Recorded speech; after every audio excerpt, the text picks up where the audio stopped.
Selamat siang untuk anak-anak kami semua. Selamat berjumpa kembali lewat pembelajaran kita pada siang hari ini.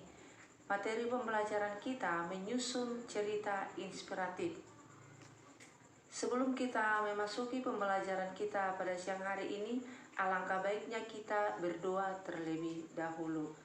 Atas nama Bapa, Putra, dan Roh Kudus. Amin. Ya Bapa, kami bersyukur dan berterima kasih kembali kepadamu pada siang hari ini. Engkau telah menyatukan kami untuk mengawali pembelajaran kami. Hadirlah Engkau bersama kami ya Tuhan, terangilah hati dan pikiran kami. Semoga hari ini kami bisa menerima pelajaran dari Bapak Ibu Guru. Santo Yosef, doakanlah kami. Atas nama Bapa, Putra, dan Roh Kudus. Amin.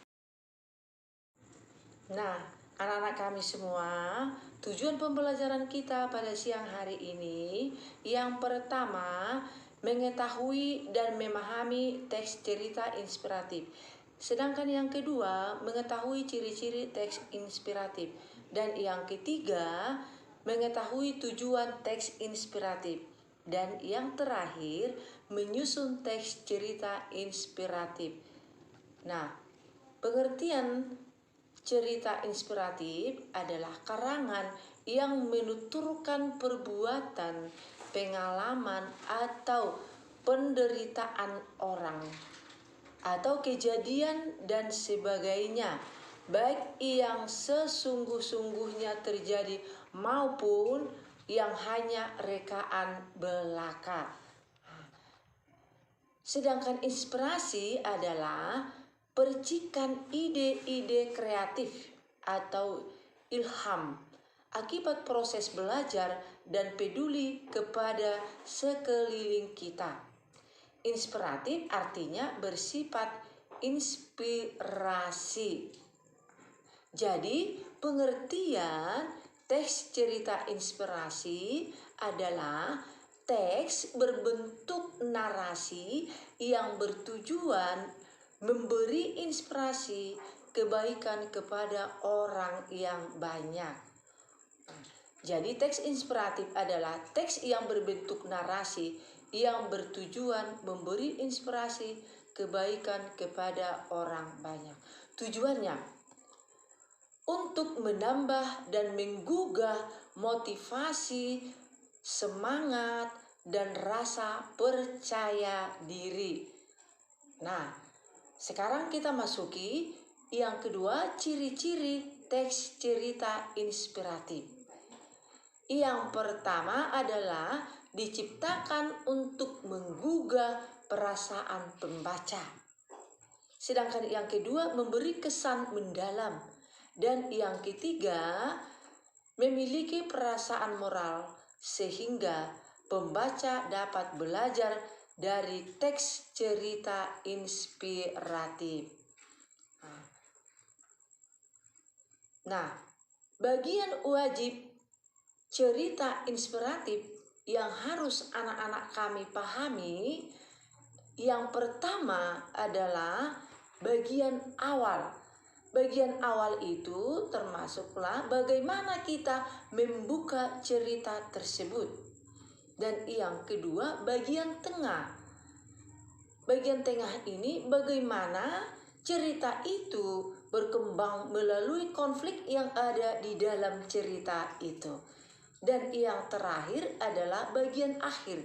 Bagian akhir ini berisi bagaimana akhir dari sebuah cerita yang dapat menginspirasi para pembaca. Nah, langkah-langkah menyusun teks cerita inspiratif. 1. Tentukan tema dan amanat yang akan disampaikan. 2. Tetapkan sasaran pembaca. Dan yang ketiga, rancanglah peristiwa-peristiwa utama yang akan ditampilkan dalam bentuk alur. Dan yang keempat, atau bagi peristiwa utama itu ke dalam bagian awal, baik itu perkembangan dan akhir dari sebuah cerita. Yang kelima, rincian peristiwa-peristiwa utama ke dalam sebuah cerita harus sampai detail agar peristiwa tersebut bisa mendukung dalam sebuah cerita. Yang keenam, susun tokoh dan perwatakan, latar dan sudut pandang dari sebuah cerita. Yang ketujuh, mengerti alur atau tanda baca dalam kalimat tersebut. Dan yang terakhir, susunlah teks cerita sesuai dengan struktur, unsur, dan kaidah kebahasaannya. Inilah langkah-langkah menyusun dalam sebuah cerita inspiratif. Nah, anak-anak kami semua, sebelum kita melanjutkan tugas nantinya, bagaimana kita untuk mengidentifikasi informasi yang ada di dalam sebuah cerita inspiratif, bisa kita memulai membaca sebuah cerita dengan meresapinya sampai kita mengetahui apa makna dari cerita itu. Baru bisalah kita menyusun sebuah daftar pertanyaan supaya bisa kita mengidentifikasi isi dari cerita tersebut. Nah, anak-anak kami semua, dengan demikian pembelajaran kita pada siang hari ini sudah selesai. Tugas, bacalah sebuah cerita. Kerjakanlah sesuai dengan langkah-langkah untuk menyusun sebuah cerita inspiratif. Yang pertama, kesan apa yang kamu dapat setelah membaca tulisan tersebut? Sedangkan yang kedua, rasa empati apa yang muncul setelah kamu membaca cerita itu? Dan yang ketiga, pelajaran apa yang kamu dapat dari cerita itu? Dan yang terakhir adalah apa yang akan kita jadikan pedoman hidup berdasarkan pelajaran yang diambil dari cerita yang sudah kamu pilih tadi. Jadi ada 4 tugas anak didik kami, kerjakan dengan sungguh-sungguh, ulangi, pahami, baca cerita yang sudah kamu pilih.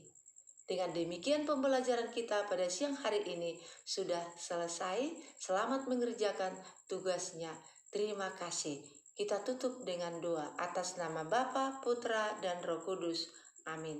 Kembali kami ya Tuhan berterima kasih kepadamu karena Engkau telah mendampingi kami selama mengikuti pembelajaran pada siang hari ini. Semoga ya Tuhan Engkau tetap bersama kami, memberikan kami semangat serta kesehatan.